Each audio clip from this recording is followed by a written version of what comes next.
Haabot sa 2.4 billion persons pesos na halaga ng livelihood assistance ang ipinamahagi ng Department of Labor and Employment sa ilang residente sa Calapan City sa Oriental Mindoro. May balitang pambansa si Joshua Sugay ng PIA Mimaropa.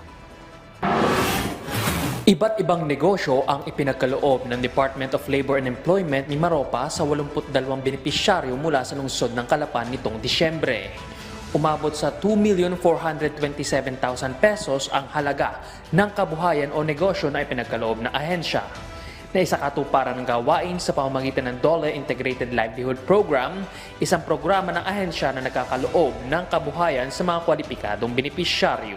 Pasasalamat naman ang ipinaabot ng ilang benepisyaryo sa DOLE sa natanggap nilang tulong mula sa ahensya.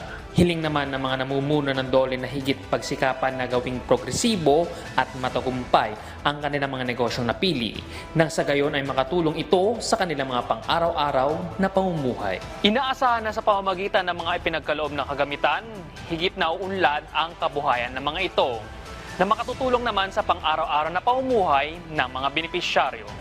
Mula sa Philippine Information Agency Mimaropa, Joshua Sugay para sa Balitang Pambansa.